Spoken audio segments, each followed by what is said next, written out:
I've sourced a few true stories from Reddit. I do recommend headphones for these. It was near Halloween when my friends and I were telling ghost stories. My friend said she was going to tell a story about her parents' first date. She said she didn't like telling the story since it was actually true, but we prodded her on.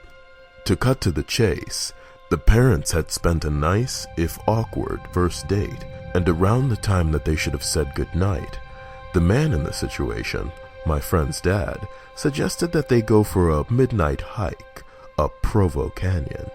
He apparently knew the place, since he had done a fair amount of rock climbing in the area, so the two drove up to the mouth of the canyon, got out of their cars and started hiking under just the light of the stars, since it was a new moon. At some point, the man starts getting a bad feeling, since the pathway ahead, which would pass under some trees, would be dark, and because it was getting to be quite late, he ignores this feeling and presses on.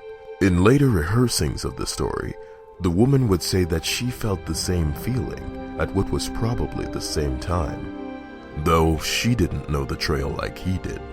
A minute later, the feeling came back to the man. He ignored it again and started walking a bit of the way into the trees when his foot hit something soft in the middle of the path. Under the trees, it was too dark to see just what this soft thing was, and the feeling came back, stronger than ever. Instead of finding out what his foot had bumped into, he and the woman both agreed to hightail it out of there. Years later, after being married for some time, they were watching an interview with the serial killer, Ted Bundy, in response to a question asking him to describe the time he felt the closest to being caught. He explained about the night that he'd lured a girl into Provo Canyon and had just killed her when he heard some people coming up the trail. He explained how he hid in the trees just in time, only to watch some guy walk right into the body and for some reason, just turn around and walk away. Ted Bundy, for those who may or may not be aware, is an American serial killer, kidnapper, rapist, and necrophile, as in a person who fucks dead people. He killed countless young women and girls during the 1970s, and probably even earlier. True story number 2. When I was really little, my parents would let me stay up late on the weekends and watch TV until I fell asleep. I really loved these times, and would stay up later than anyone else, because I could. Well, one night I was almost asleep on the couch when I heard a noise on our front porch. It was the sound of our old-fashioned porch swing moving back and forth. I was a little scared, so I crept towards the bay windows of my living room and peeked out towards the porch. Sitting on my front porch swing was an older woman, probably in her 50s, wearing nothing but a nightgown, covered in blood and holding a huge knife. I flipped out immediately and ran screaming into my parents' room, but was too terrified to form words. My parents saw that I was upset, but when I was finally able to tell them what I saw, my dad got really angry and told me that it was just a dream and to go back to bed. I refused and kept crying and screaming until he had had enough and snatched my arm and dragged me towards the front door to prove that nothing was there. I kicked and screamed all the way to make him stop, but he kept pulling me. Finally, we get to the door. He unlocked it, swung it open, and said, "See, there's nothing there." To this day, I have never seen the look of fear and shock that was on his face when that woman turned and stared at both of us and slowly stood up with a knife. My dad slammed the door shut and got my mom to call the police while he went and got his gun.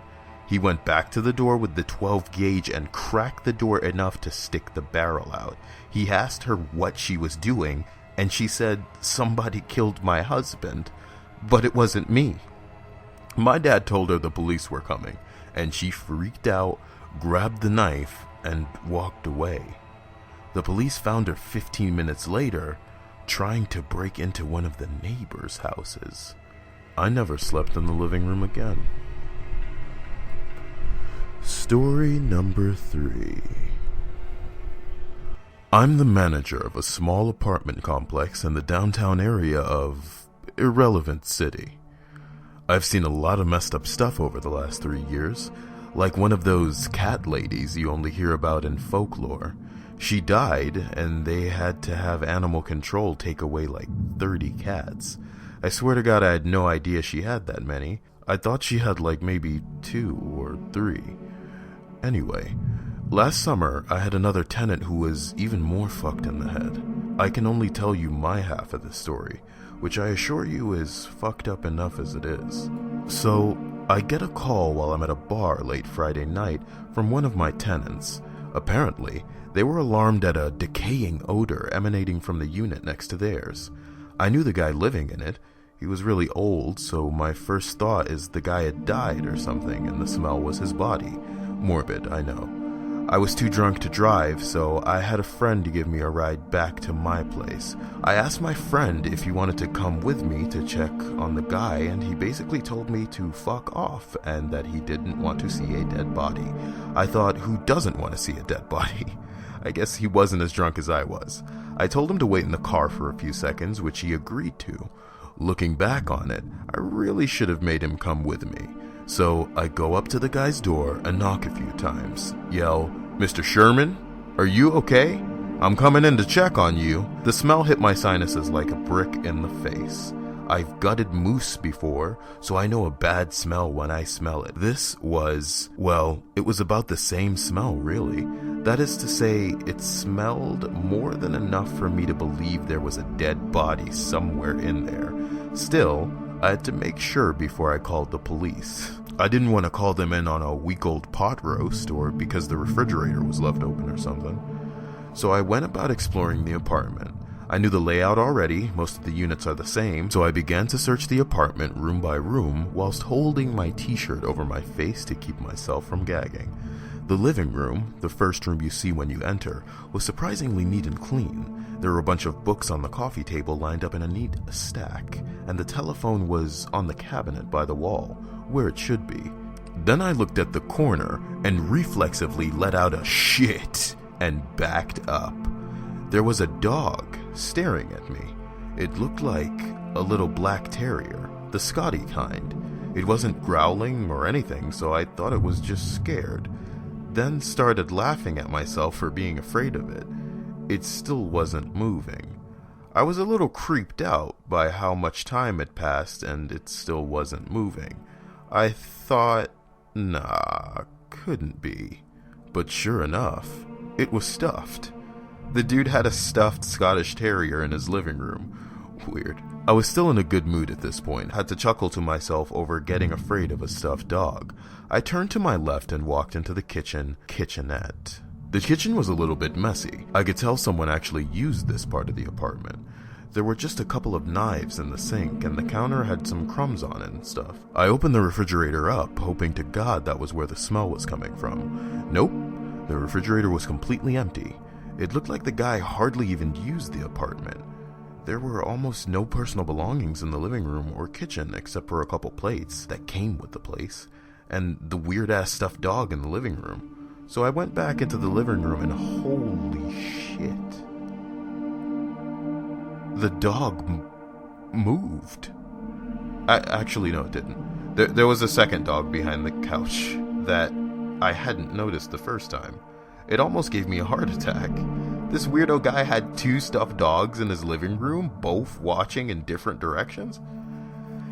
The second dog was not a terrier, by the way. It was a little Shih Tzu or some long-haired little foo-foo dog. Why is this fucking relevant? Anyway, I worked myself up a bit and went down the hallway and checked the closet. Nope, empty. The smell was definitely getting stronger now. Next up was the first bedroom. The smell wasn't so strong in there, so I didn't think I was going to find anything. I had turned on all the lights in the place. I wasn't retarded going around with a flashlight or something. The neighborhood is not so good around here, so I'm always on guard for people jumping out and attacking me at night. So I flick on the light in the bedroom, and it's pretty fucked up. The mattress had been taken off the bed. The sheets were all torn up.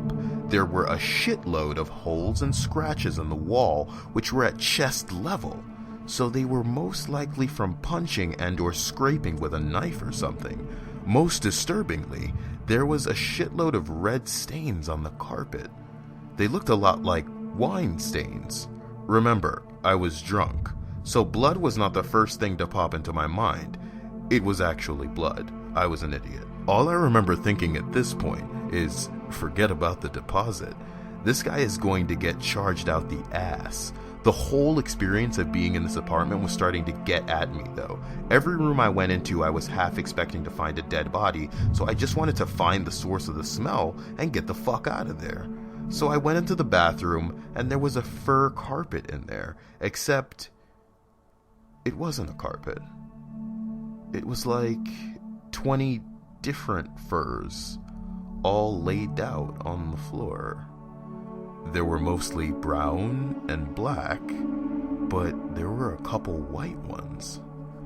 I couldn't tell if they smelled bad, but they were definitely not the main source. I went down the hall to the second bedroom, timidly muttering stuff like, "Mr. Sherman, are you in here?" I started out in a good mood, but after getting startled that hard twice in a row, my adrenaline was going. Shit felt like a horror movie. Anyway, I went into the bedroom, and sure enough, there was a dead body. He was lying face down on his bed with his knees on the floor and his pants off, ass bare, and pointed straight at the doorway. At me. Anyway, I got the fuck out at that point and told my friend in the car what I saw. Of course, he didn't believe me until the police I called showed up. I never got to see the worst part. One of the cops told me about it. Apparently, this dude was a veterinarian and had been taking home all the dead bodies of animals he'd put down. He had made a fetish of skinning them all and just throwing the skinned bodies into the tub in the second bathroom. I guess the first bathroom was too good for that, so that's where he kept the furs. The worst of the worst part is that the guy died from a heart attack while jerking it with the intestines of one of the animals. Apparently he had made a fetish of using their guts as jerk-off sleeves and just let them pile up in the bathtub after he was done with them. In the end, the deposit, $500, didn't begin to cover the damages to the apartment, let alone the emotional damage he did to the apartment manager. Me. Yep, I hate my job. So there you have it, guys. Bye.